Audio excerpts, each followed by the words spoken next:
இன்றைக்கி நண்டு குழம்பு எப்படி வைக்கிறதுன்னு பார்க்கலாங்க. வானலில் எண்ணெய் ஊற்றிட்டேன். நல்லா காஞ்ச உடனே வடகம்,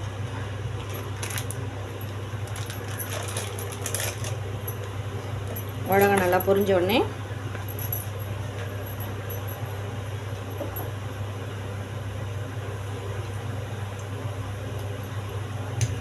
வடகம் நல்லா பொரியுது.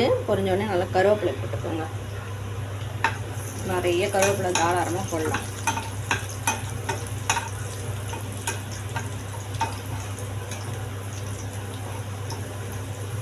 கருவேப்பிலை வடகமும் நல்லா பொரியட்டும்.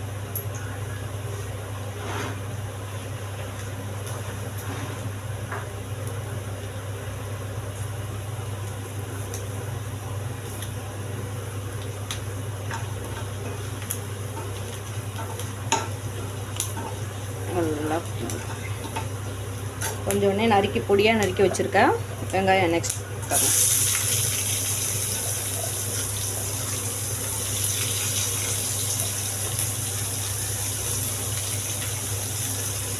வச்சு நல்லா வதக்கிக்கோங்க.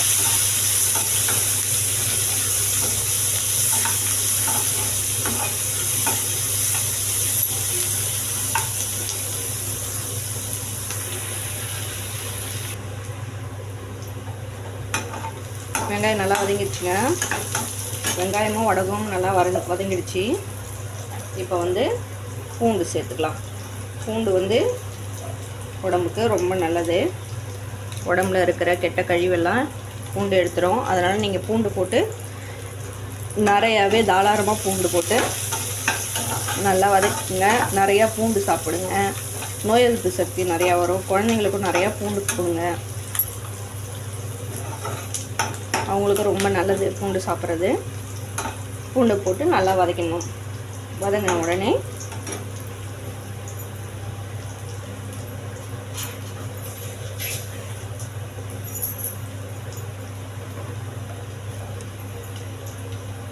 நான் நண்டு குழம்புக்கு இப்போ முருங்கைக்காய் போட போகிறேன். முருங்கைக்காய் போட்டு நண்டு குழம்பு வச்சாக்கா இன்னும் நல்லா டேஸ்ட்டாக இருக்கும். இதில் வாழைக்காவும் போடுவாங்க, மரவள்ளி கிழங்கு போடுவாங்க. எது வேணாலும் போடலாம். அவங்கவுங்களுக்கு எது பிடிக்குமோ அதை போட்டுக்கலாம். ஆனால் எனக்கு முருங்கைக்காய் இதெல்லாம் ரொம்ப பிடிக்கும். அதனால் நான் இதை போட்டிருக்கேன். இப்போதைக்கு வாழைக்காவும் மரவள்ளி கிழங்கும் இல்லை. அதாங்க குழம்பு வந்துடுச்சு. பாருங்கள், ரெட் கலரில் வந்துடுச்சு பாருங்கள். நண்டோட காலெல்லாம் அப்படின்னா நல்லா வெந்துடுச்சுன்னு அர்த்தம்.